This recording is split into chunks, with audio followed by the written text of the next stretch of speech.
चित्त होकर के भगवान की कथा सुन सकते हैं, अन्यथा उनकी माया इतनी प्रबल है कि मनुष्य उनकी कथा को श्रवण नहीं कर सकता। तो सोच लीजिए, पार्वती जी ऐसी सती देवी जो ईश्वर है, उनकी पत्नी, वो जब कथा सुनने लगी तो उनको नींद आ गया और निंद्रा में वो तो सो गई। शिव जी ने कहा कि मैं जब कथा सुनाऊंगा तो तुम्हें कुछ ना कुछ इंडिकेट करना होगा कि हाँ मैं सुन रही हूँ। तो पार्वती जी बोली ठीक है, मैं बोलती रहूंगी, कहते रहूंगी। इसलिए कथा में कभी बैठिए तो कुछ ना कुछ ऐसा कीजिए ताकि अगला को लगे कि हम कथा सुना रहे हैं तो लोग सुन रहे हैं। तो पार्वती जी ने हुंकारी भरना शुरू कर दिया, लेकिन मध्य में तो पार्वती जी सो जाती है और अंडे से तोता निकल जाता है, और जब निकलता है तो ये हूं करना शुरू कर देता है। ये तो पूरा कथा सुन लेता है, अब ये अमर हो जाता है।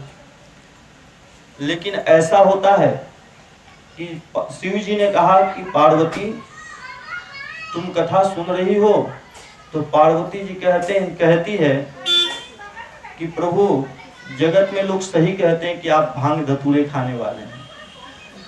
आप कभी कुछ कहते हैं और कभी कथा में कुछ कहना शुरू कर देते हैं।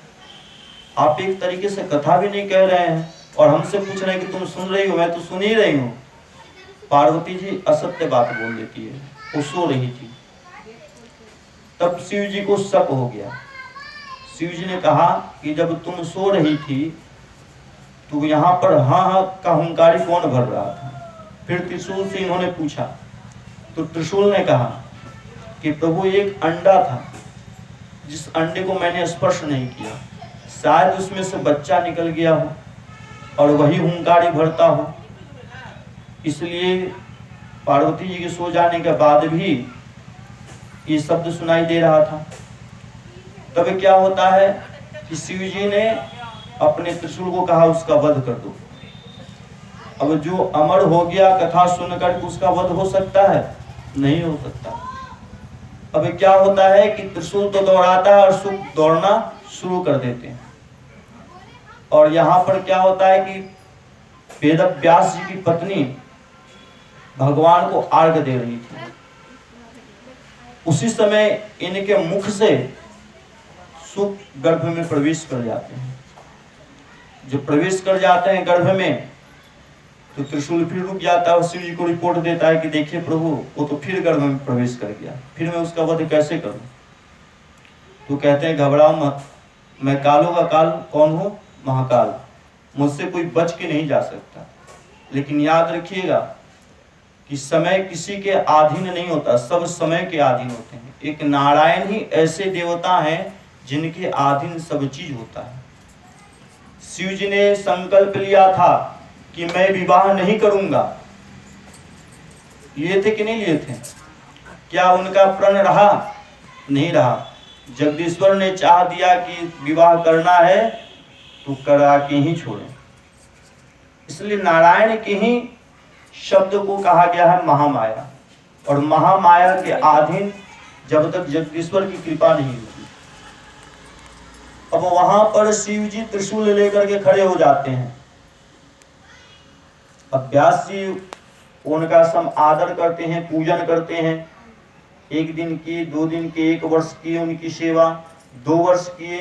अब गर्भ से सुख निकले ही नहीं और शिव जी हटे ही नहीं द्वार से। लास्ट में शिव जी ने कहा कि तुम कब तक गर्भ में रहोगे? मनुष्य का प्रवृत्ति है 9 मास के बाद 10वें मास में जन्म ले लेता है बालक। तुम 10वें मास में तो जन्म लोगे, मैं यही खड़ा रहूंगा, तुम्हारा वध करके ही जाऊंगा, क्योंकि तुमने अमर कथा को सुन लिया।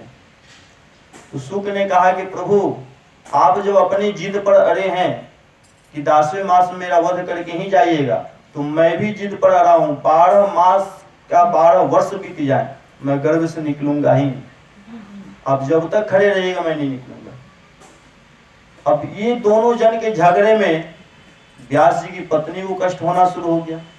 और सोच लीजिए 10 मास में ही मनुष्य को कितना कष्ट होता है, और जो 12 मास रह गया बालक, 12 वर्ष, उसकी माता को कितना कष्ट हुआ होगा।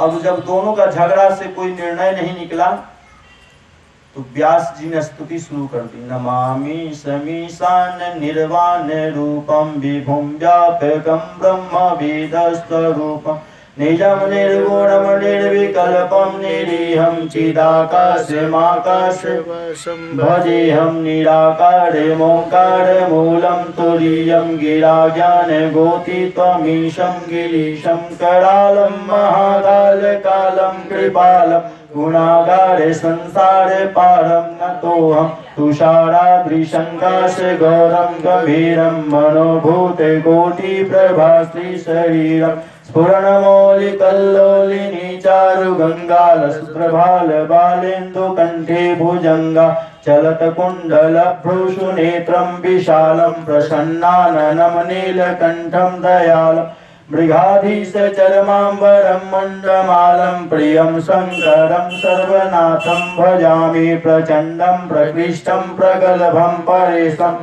अखंडम् अजं भानुकोटि प्रकाशं त्रयशूल निर्मूलनं शूलपाणि भजेऽहं भवानी पदी भावगम्यं कलातीत कल्याण कल्पान्तकारी सदा सज्जनानन्ददाता पुरारी चिदानन्द संदोह मोहापहारी प्रसीद प्रसीद प्रभो मनमतारी न यावद् उमानाथ पादारविन्दं भजन्ति ह लोके परिवानरायण न तावत् सुखं शान्ति सन्तापनाशं प्रसीद प्रभु सर्वभूतादिवासं न जानामि योगं जपं नैव पूजां नतोऽहं सदा सर्वदा सम्भुतोभ्यं जराजन्म दुःखोदतातपमानं प्रभो पाहि आपन्नमामि शम्भो प्रभो पाहि आपन्न